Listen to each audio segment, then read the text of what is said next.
mentioned marine flow, by which they were siphoning money from the public coffers. Now, gentlemen, possible infractions of the law. From the oral account of the whistleblower, the voice notes and all other supporting documents, these are the possible infractions of the law Atiku Abubakar has committed and will urge his prosecution with his duties and responsibilities. Saying says, the public officer shall not ask for or accept property or benefits of any kind. Yes, fellow Nigerians, greetings to you all. This is the Comrade Show, and my name is Comrade Lamte Ikmousa Oriahi.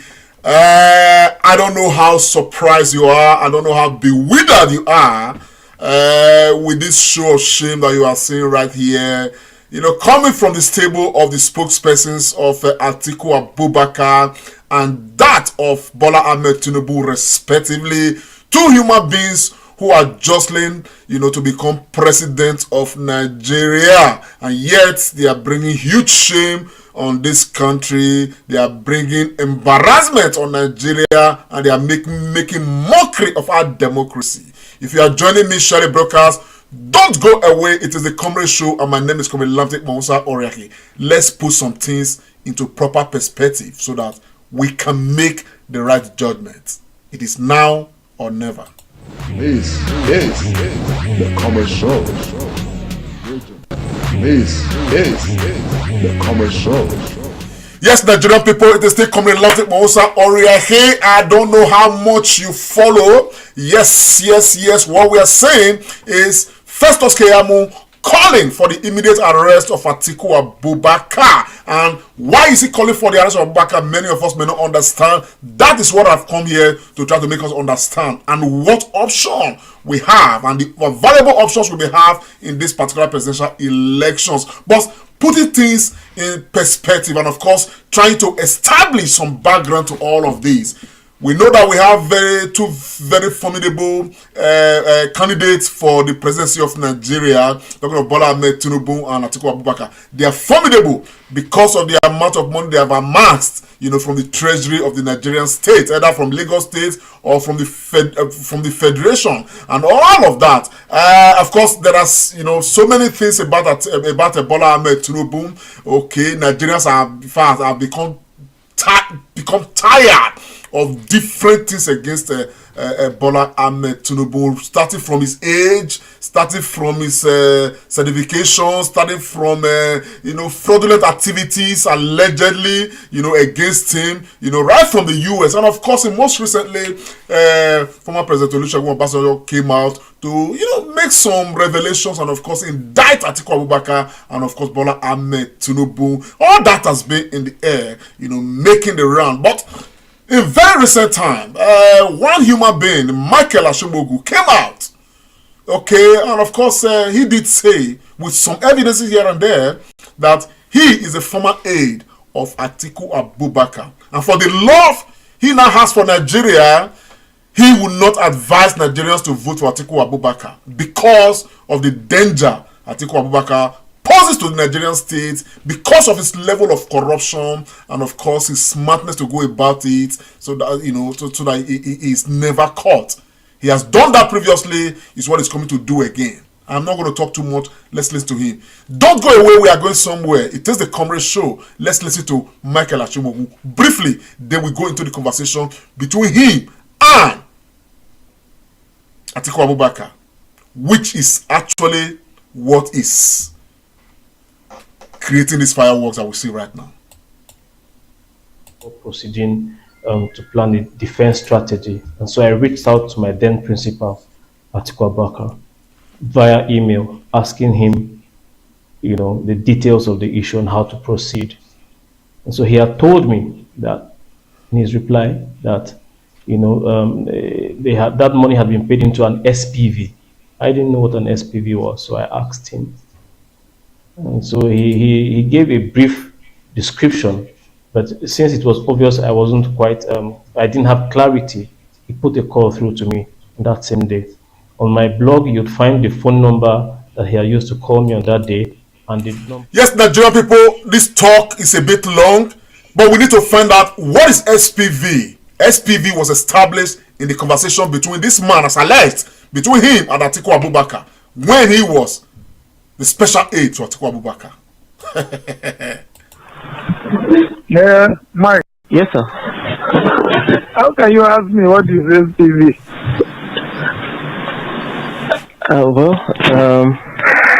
I don't know what SPV is, and I need to be sure before I start arguing with these people. SPV is a special purpose vehicle. In other words, is a company they incorporate to carry out certain, activities. Okay, sir. You see, what happened was when we came into, the office, and I advised the president against,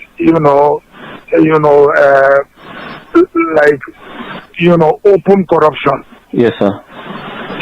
I told him, I said, give me 3 people you trust. Yes, sir. And I will prepare 3 companies for which they will be the subscribers, or rather the directors. Okay, sir. So that, if there is any contract that we give, they will act like consultants, yes. And then they are giving a fee. Yes, and sir. that fee is what we now use, to fund the party instead of, engaging open. So he gave me the names of Fashawe, Andy Uba, and the late this guy, from Borno State, who died in that plane crash. Trying to the 3 of them. Okay, sir. So I now incorporated companies and I put them as subscribers. Yes, sir. And one of the companies was Marine Floats. Yes, sir. So when this governor sent a donation to the party, now he sent it to Marine Floats. So it was paid into Marine Float. Yes, sir. And one of the subscribers of Marine Float was Otumba Fashe. That account was very well investigated by EFCC to see whether, there was any vision. They found out that there was nothing. Yes, sir. So that was where. Anyway, my people, that's the voice of Atiku Abubakar you just listened to just now. Of course, explaining SPV as a special purpose vehicle for laundering money out of Nigerian coffers. And the issue is that we don't know how many SPVs they had, how many companies they registered, as SPVs. We know of Marine Float and possibly so many others and all of that. And of course, under Atiku Abubakar, so many Nigerian indigenous companies died under Nigerian Atiku Abubakar, who was the head of Nigeria's economic team at the time and every other thing. But let's not go too far into that. But this revelation is part of what now spurred the response of the spokesperson to Bola Ahmed Tinubu, to react. And that is, of course, Festus Keyamo, who in his own way is calling for the immediate arrest and prosecution of Atiku Abubakar over these revelations. Let's take a listen to Festus Keyamo. You are not arresting, you are inviting, dating, interrogation, and possible prosecution of Alhaji Atiku Abubakar. Gentlemen of the press, these are the facts of this matter.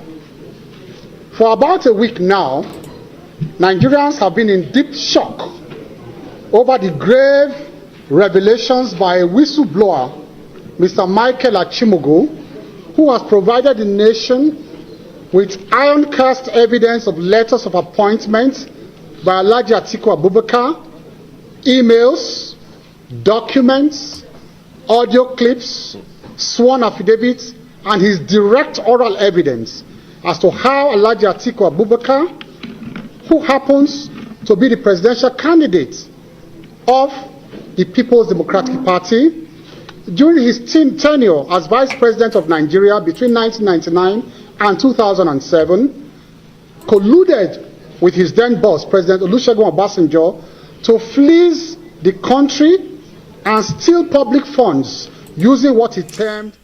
Anyway, that's from Festus Keyamo. But shortly after Keyamo had this press conference calling for the arrest of Atiku Abubakar, of course, we almost knew exactly what was going to follow. And that Dino Melaye, was going to immediately quickly respond in the defense of Atiku Abubakar, and of course, he took, what's his name?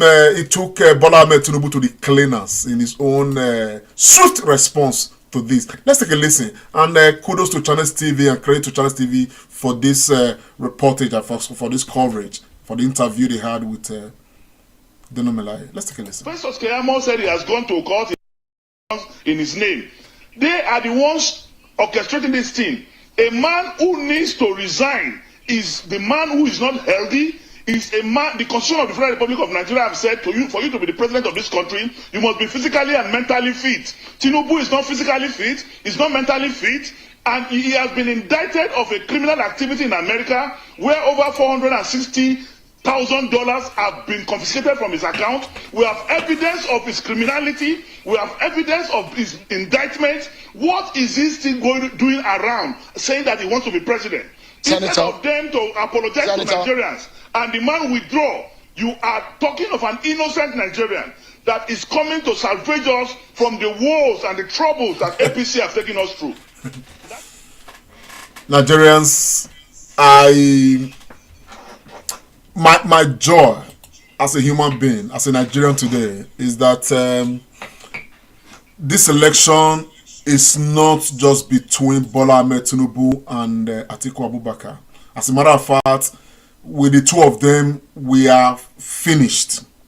As a matter of fact, with the two of them, we are completely finished. Either of the two of them, we will be completely finished.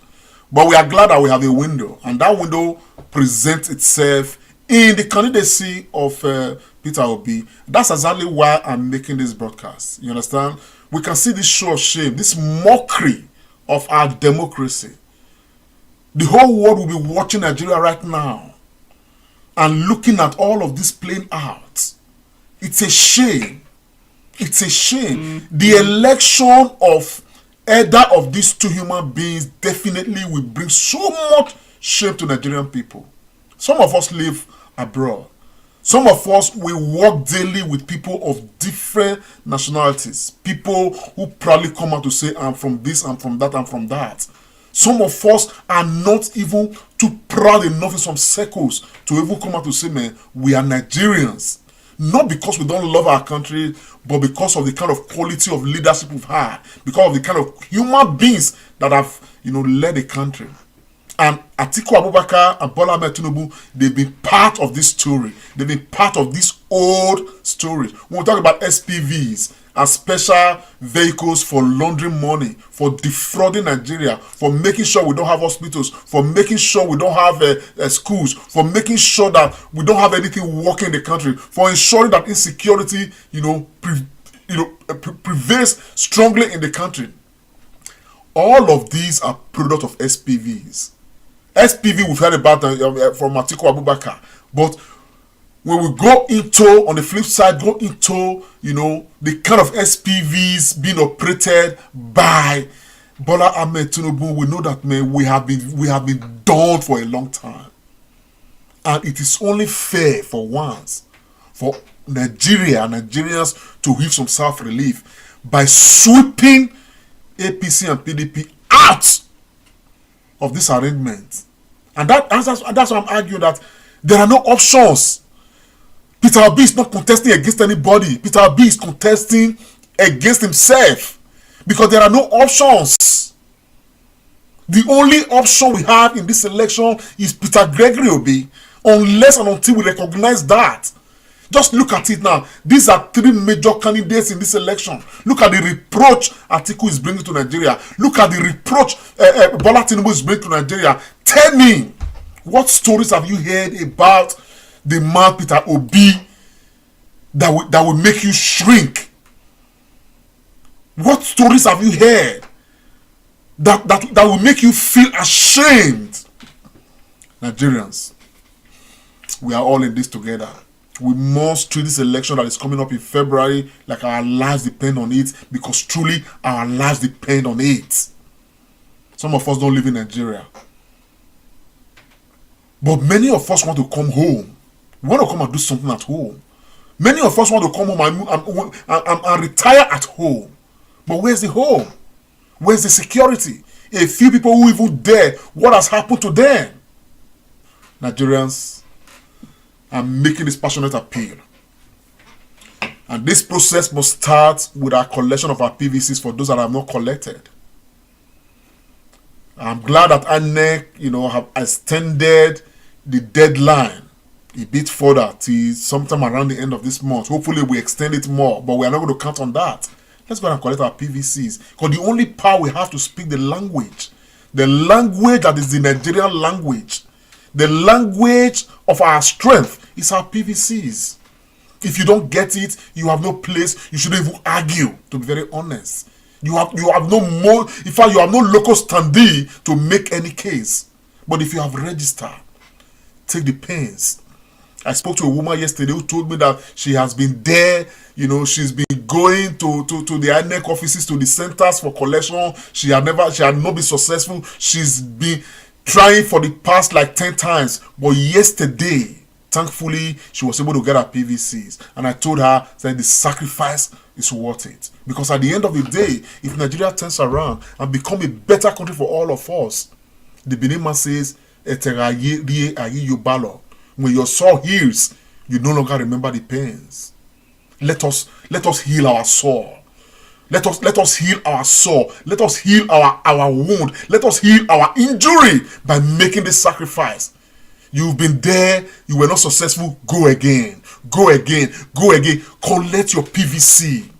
So by the time we elect the right person and the right team and they are on board, will be dirty, they are on board, believe me, we will not remember the pains and the hassles we went through. All we will look forward to is that we have seen the promised land. It is time for us to step into the promised land. Nigerians, the Bible says, for those who are Christians, it said, the children of Issachar, they knew the time and they knew what Israel ought to do. Today we know the time, and the time we are in is a time where Boko Haram is killing us. It's a time where kidnappers are taking over everything. It's a time where we can no longer live even in our own land. We cannot sleep with our two eyes opened. We cannot go to the market and buy food with what we have. We live in a nation today, over 200 million people, less than 1% of the population, control over 90% of the wealth of the country. We live in a nation where we have more than 20 million young children, young people unable to go to school, never been to school, out of school. We live in a nation where we cannot afford medicals because it's not even available.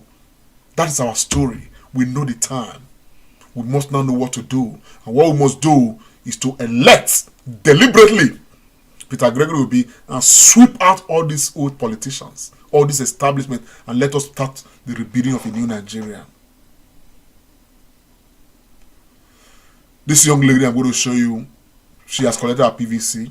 She's proud. She feels better and more important than you who has not collected his or hers. Let's listen to her and emulate her. The next time you see me, you better stand straight, chest, shoulder up and head raised and salute. Because who's your mate? Who's your mate? With that PVC, you are talking to me anyhow. You talk to me softly. Because I just got my PVC. I don't know what happened, but as soon as I touched this, my accent just changed. There's no logic behind it, but I can't explain it. It was like, oof, that's it. And I started talking like this because I'm just better than you. I'm just better than you, all of a sudden. So next time you see me, if you don't have PVC, you better respect me because I'm not your mate. No sense. We're just in a better class than you are. Suddenly. Who's talking without PVC? Please. I don't have humility anymore. Oh my God. I'm not showing you the picture. It's ugly, but still, I can vote. Absolutely. So we're not in the same level. Go and get your own before you talk to me. Oh yes, please go and get your own PVC so that we can all be on the same level. The story of Nigeria has to change. It will change because we deliberately wanted to change. Let's make it better. Let's do what we have to do. If you are there, share this broadcast if you could. I will appreciate it, man. Let's share everything that speaks to this. It's very important because right now we don't have a nation. Unless and until we elect the right people we cannot have a nation. Let's start that process of having a nation. God bless you all. May God bless Nigeria. And of course, may God continue to expose these criminals that have persistently and consistently defrauded this country. Comrade Show, wait, Comrade Lante Oriente. This is the Comrade Show.